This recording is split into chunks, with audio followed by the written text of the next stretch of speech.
Halo, selamat malam pemirsa TVRI dimanapun Anda berada. PDI Perjuangan saat ini terlihat mulai melangkah membahas calon presiden yang akan diusung. Nah, dialog selama 3 jam antara Ketua Umum PDI Perjuangan Megawati Soekarno Putri bersama dengan Presiden sekaligus kader PDIP Presiden Joko Widodo mulai Sabtu kemarin ini membuat publik tentunya bertanya-tanya siapakah yang akan dijagokan dalam Pilpres 2024. Nah, di sisi lain sinyal dari Presiden Jokowi memuji sejumlah nama di depan publik seperti halnya Prabowo Subianto dan juga Ganjar Pranowo. Nah, bagaimana dengan peluang menduetkan keduanya? Elektabilitas dengan format seperti apa yang kira-kira lebih unggul? Nah, kita akan bahas dalam dialog fokus terkini TVRI Ganjar Prabowo versus Prabowo Ganjar. Nah, di malam hari ini kita akan terhubung dengan sejumlah narasumber, tapi sebelum itu saya ucapkan selamat Hari Raya Nyepi bagi Anda yang merayakan 1945 Saka dan juga kami ucapkan selamat menunaikan ibadah puasa serta sholat tarawih perdana ini karena pemerintah sudah memutuskan baru saja melalui sidang isbat pada esok hari akan dimulai 1 Ramadan 1444 Hijriah. Saat ini saya akan tersambung via daring dan juga yang hadir di Studio 4 TVRI. Kita sapa Bang Andreas Hugo Pareira, politikus senior PDI Perjuangan. Bang Andreas, selamat malam, salam sehat Bang. Selamat malam, salam sehat Mas Jaya. Baik, terima kasih sudah bergabung malam hari ini langsung dari Bandung. Langsung menuju ke Studio 4 TVRI. Baik, yang ujung ada Mas Toto Suryaning Tias, peneliti senior di Bank Kompas. Mas Toto, selamat malam, salam sehat Mas. Selamat malam, salam sehat. Baik, terima kasih sudah bergabung malam hari ini. Dan yang tergabung juga Bang Saiful Huda, politikus Partai Kebangkitan Bangsa PKB. Bang Saiful Huda, Assalamualaikum, salam sehat Bang. Selamat malam. Baik, terima kasih Semua. Ya, terima kasih sudah bergabung malam hari ini dan juga Bang Dhanil Anzar Simanjuntak, juru bicara dari Pak Prabowo Subianto. Bang Dhanil, selamat malam, Assalamualaikum. Selamat malam Mas, Waalaikumsalam. Baik, terima kasih. Assalamualaikum semuanya, selamat berpuasa besok hari. Ya, terima kasih sudah bergabung malam hari ini. Dan juga Mas Adi Praitno, Direktur Eksekutif Parameter Politik Indonesia. Mas Adi, selamat malam, terima kasih sudah bergabung malam hari ini. Selamat malam Mas Jaya, selamat malam Bang Dhanil, Bang Saiful Huda, Mas Toto. Baik, terima kasih. Oh iya. Bang Andreas juga sudah bergabung malam hari ini. Bang Andreas Hugo Pareira. Siap. Selamat malam semuanya, semoga sehat selalu. Oke, yang pertama saya akan tanyakan ke Bang Saiful Huda terlebih dahulu. Bang Saiful, Anda kan sempat menyatakan bahwasanya memang terbuka begitu untuk opsi menduetkan antara Pak Prabowo dan juga Mas Ganjar. Ini mungkin bisa dijelaskan syarat-syarat apa yang mungkin bisa terbuka opsi ini? Apakah butuh memang dari persetujuan Cak Imin untuk menyetujui keduanya atau seperti apa sebenarnya Bang Saiful Huda? Ya ada beberapa catatan nih Bang. Satu, opsi Ganjar Prabowo, Prabowo Ganjar belum jadi diskusi dan bahasan di koalisi PKB Gerindra. Ya. Jadi sama sekali belum ada bahasan terkait dengan isu ini. Yang kedua, ketika PKB dan Gerindra sama-sama mengambil inisiatif untuk membentuk koalisi kebangkitan Indonesia Raya itu, memang semangatnya mendorong beliau berdua untuk berkompetisi, baik Pak Prabowo maupun Gus Muhaimin. Yang ketiga, tentu karena belum ada bahasan menyangkut soal ini dan memang sejak dari awal koalisi Gerindra PKB tidak ada pretensi untuk di luar beliau berdua, ya artinya kalau ini terjadi ya misalnya gitu, walaupun ini rumit sejak dari awal saya sudah sampaikan potensi untuk mendudukkan beliau berdua dalam satu pasangan cukup rumit, gitu. Sangat rumit. Bang Dhanil saya kira nanti bisa bercerita. Kerumitannya apa kalau dari PKB? Kerumitannya apa, Bang Dhanil? Bang Saiful Huda, kalau dari PKB kerumitannya apa yang dinilai? Ya kerumitannya satu, sejak dari awal koalisi ini dibikin karena ingin mendudukkan, memasangkan antara Prabowo dengan Cak Imin. Jadi memang itu rumitnya, gitu. Kerumitan yang kedua sebenarnya di internal PDIP dan Gerindra sendiri gitu. Ketika bayangannya, karena hampir pasti ketika pasangan ini jadi gitu suatu saat gitu, pasti koalisi PKB Gerindra pasti bubar. Pasti bubar, akan dipastikan itu Pasti bubar ya, berarti ya. Ya otomatis kan pasti bubar. Pasti akan ada koalisi metamorfosa baru kan kira-kira begitu. Tapi bagi PKB sekali lagi kita perlu tegas bahwa sejak dari awal inisiasi bangun koalisi PKB Gerindra adalah untuk memasangkan Caimin karena ini amanat muktamar. Ya, artinya nggak ada langkah lain gitu dari Mas Saiful Huda menilai dari Caimin pun juga kira-kira ketika memang nanti akan diumumkan siapa capres, kita kan tidak tahu begitu dengan kerumitan yang terjadi yang Anda juga prediksi begitu. Apakah memang ada langkah lain nantinya ketika memang keluar nama capres dari PDI, lalu bagaimana nanti langkah yang akan diambil dari PKB dan juga Gerindra, Bang Saiful? Ya kita nggak ada opsi ini memang. Nggak ada opsi? Karena itu belum jadi bahasan di internal kita. Cuman kita memprediksi ya sebagai politisi, misalnya menempatkan Pak Prabowo di tempat Presiden dan Wakil Presiden Ganjar itu kerumitan sendiri. Saya tidak bisa membayangkan bagaimana komprominya Bang Andreas meyakinkan teman-teman PDIP gitu. Saat yang sama, Bang Daniel juga punya PR bagaimana meyakinkan Pak Prabowo misalnya kalau ada opsi Pak Prabowo sebagai wapres gitu. Oke. Itu saya kira kerumitan yang susah untuk dicarikan solusinya gitu dalam jangka pendek ini. Baik, saya akan langsung tanya ke Bang Daniel. Bang Daniel, benar ini rumit kalau misalnya nanti ada duet Ganjar Prabowo atau Prabowo Ganjar begitu. Kira-kira Pak Prabowo masih tetap menginginkan posisi sebagai capres atau ketika di nomor 2 kan kira-kira seperti apa nih respon dari Pak Prabowo? Pertama yang perlu saya jelaskan adalah bagi seluruh kader Gerindra, Pak Prabowo sebagai capres itu final. Jadi itu final, itu titik kira-kira begitu bagi seluruh kader Gerindra.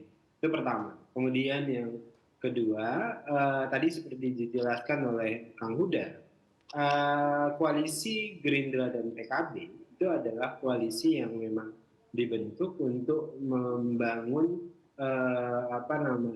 pemilu yang mempersatukan, pemilu yang menggembirakan. Itu komitmen kami dulu, sehingga upaya yang ingin kami lakukan adalah mengajak sebanyak mungkin koalisi-koalisi partai lain yang punya visi sama, yaitu visi menggembirakan demokrasi, menghidupkan persatuan kita di pemilu nanti. Nah, sehingga Gerindra berkomunikasi dengan partai-partai yang lain, mengajak untuk berkoalisi dan bergabung bersama, pun demikian dengan PKB. Artinya kami ingin membangun kekuatan yang besar.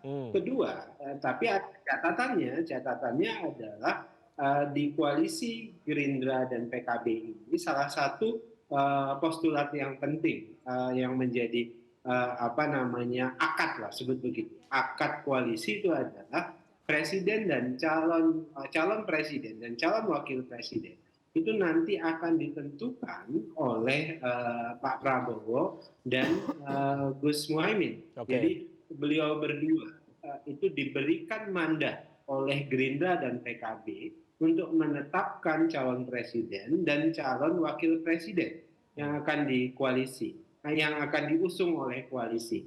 Pun demikian ketika nanti misalnya kita mengajak teman-teman yang lain, kan sekarang misalnya ada statement dari teman-teman di KIB, gimana kalau kemudian KIB dan Kebangkitan Indonesia Raya ini kemudian bersama, ya nanti dibicarakan oleh Pak Prabowo dan Gus Muhaimin, karena beliau berdua yang mendapat mandat dari Gerindra dan PKB untuk menentukan calon presiden dan calon wakil presiden. Memang seperti tadi disampaikan oleh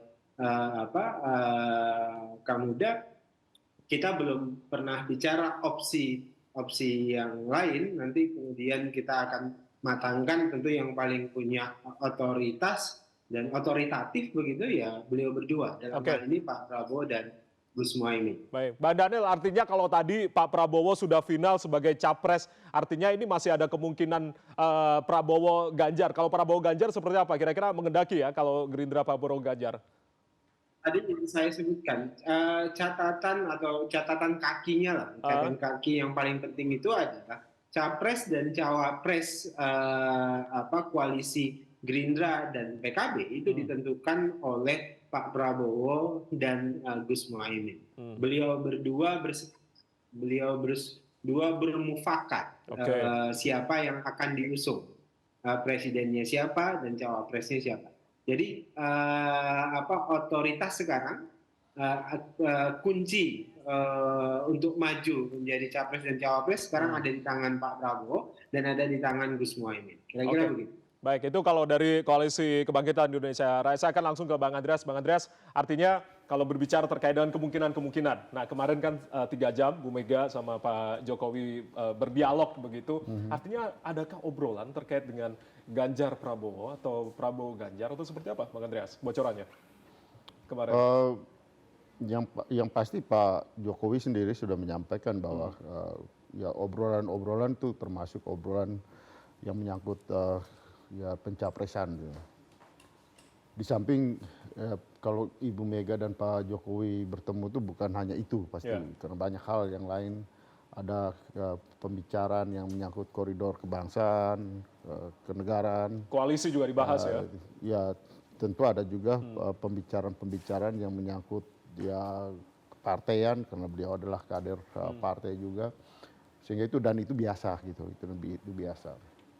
Tapi ya berkaitan dengan pencapresannya, saya kira itu yang paling seksi untuk media sekarang.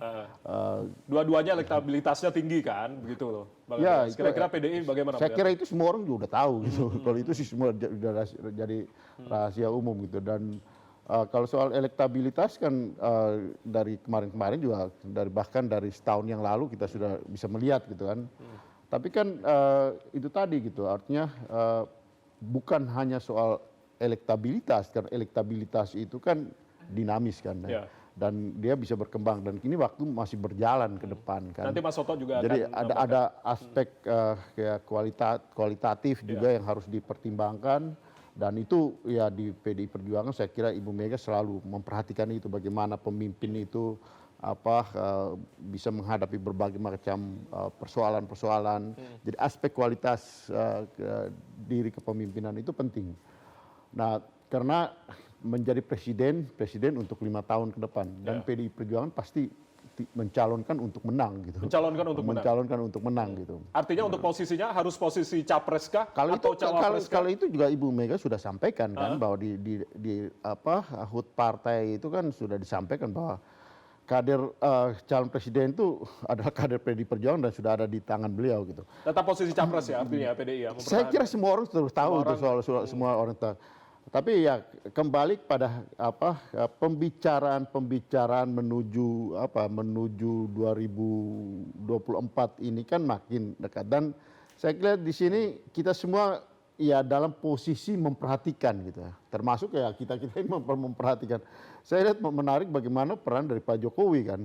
Pak Jokowi ini kan ya beliau berkomunikasi dengan berbagai ya baik itu calon yang sudah muncul di elektabilitasnya, muncul di publik, juga dengan menteri-menterinya. Beberapa kali mengajak Pak Prabowo bertemu dengan Pak Ganjar. Bagaimana Pak? Bukan hanya dengan Pak Prabowo dan Pak Ganjar, juga dengan Pak Erick Thohir, dengan Pak menteri-menterinya juga beliau melakukan itu gitu. Dan saya kira itu bagus dan wajar gitu kan, yang dilakukan oleh seorang presiden. Apalagi kalau kita perhatikan di dalam perjalanan yang berkaitan dengan capres ini kan, ya udah lebih dari pagi-pagi sudah ada yang menyampaikan bahwa mereka mencalonkan yang tadinya bersama-sama dengan Pak Jokowi. Pagi-pagi sudah menyampaikan bahwa mereka mencalonkan calon presiden yang antitesa terhadap beliau. Saya kira ini menjadi suatu hal yang saya kira juga memicu beliau bahwa bagaimana beliau harus mempersiapkan ini. Sementara baik PDI Perjuangan maupun Pak Jokowi tentu menghendaki calon presiden ke depan yang bisa melanjutkan apa yang sudah dilakukan dan dihasilkan oleh Pak Jokowi dan Kiai Haji Ma'ruf Amin di dalam 2 periode 9 tahun terakhir ini. Ya. Dan apa-apa yang belum yang bisa dilanjutkan gitu. Dan itu komitmen yang harus diperjuangkan. Dan saya kira wajar kalau Pak Jokowi menghendaki itu dan PDI Perjuangan pun dalam posisi memberikan dukungan itu gitu. Sehingga ya kalau ada yang bilang ya Pak Jokowi menghendaki all president man, ya secara politik itu juga saya kira legitimate ya. Tapi upaya Pak Jokowi ini Bang Andreas, apakah kira-kira mempengaruhi pandangan dari Bu Mega terkait dengan sosok siapa yang nanti akan Saya diusung, tidak tahu gitu? mempengaruhi atau tidak mempengaruhi, tetapi masukan dari Pak Jokowi itu pasti Akan dipertimbangkan oleh Bu Mega? Kenapa pertemuan itu kan? Tidak semua orang juga Ibu Mega mau bertemu, Ya. gitu. Apalagi beliau dalam posisi sebagai presiden, gitu kan? Dan sekaligus sebagai kader. Ya, tentunya. sebagai kader dan Ya. sebagai presiden, Ya. tentu makanya tadi saya bilang ada pembicaraan yang juga dikonfirmasi sendiri oleh Pak Jokowi. Pasti ada pembicaraan yang sifatnya pembicaraan kenegaraan, ada pembicaraan yang sifatnya lebih khusus, baik itu ya hal-hal yang sifatnya kekeluargaan maupun tentu hal-hal penting sebagai partaian, masalah kepartaian, masalah bagaimana partai menghadapi berbagai macam tantangan, itu sangat wajar sebagai beliau sebagai juga seorang kader PDI Perjuangan dan juga presiden gitu. Sehingga ya orang tentu menantikan ini pembicaraan ini gitu kan, bahwa ini punya dampak dengan berbagai macam partai-partai yang lain yang punya keterkaitan. Menurut saya lihat pada akhirnya toh para pimpinan ini yang akan berbicara gitu, akan mencari solusi dari ya tadi kalau teman-teman dari PKB, dari Gerindra menyampaikan bahwa kesulitan-kesulitan. Nah inilah seninya berpolitik gitu. Meskipun rumit tadi dibilang oleh ya, Bang Huda, kalau oleh kita pikir Kang secara Daniel. linear itu memang mungkin akan menjadi suatu hal yang rumit, Ya. tapi ya itulah seninya politik, ya? berpolitik kan. Politik kan the art of science and art gitu Ya, kan. ya. Bicara politik, bicara kemungkinan-kemungkinan lain. possibility. juga. Art of possibility juga gitu. Jadi banyak hal yang mungkin yang bisa kita lakukan. Tapi pada dasarnya ya kalau di PDI Perjuangan saya kira partai-partai yang lain juga Oke. berpikir bagaimana mencalonkan untuk menang gitu. Tidak hanya sekedar mencalonkan untuk ya kemudian kita mencalonkan, yang penting kita punya calon Ya, gitu kan. oke. Untuk rame-rame Iya. karena ya itu tadi menjadi presiden itu kan bukan hal yang ya sederhana gitu kan, dan punya tanggung jawab yang besar gitu, sehingga di situ perlu kematangan di dalam berpikir. Oke, Juga baik. ya, dalam kaitan itu kenapa orang bertanya PDI Perjuangan kenapa belum memutuskan? Ya yang sampai sekarang yang sudah ada pun belum pasti, belum pasti mengusung definitif capresnya, ya. Iya, Baik. padahal PDI Perjuangan kan punya tiket untuk bisa mencalonkan sendiri.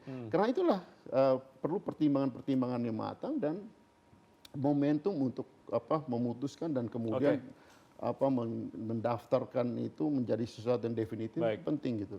Karena ketika kita mendaftarkan ya tidak mungkin kita tarik lagi. Gitu. Ya, baik. Nanti saya akan dengarkan analisis dari Mas Toto seperti apa terkait dengan Ganjar Prabowo atau Prabowo Ganjar, dan juga Mas Adi mungkin saya akan bahas di segmen kedua. Usai jeda kami akan kembali saudara, tetaplah bersama kami di Fokus Terkini TVRI. Kami kembali saat lagi.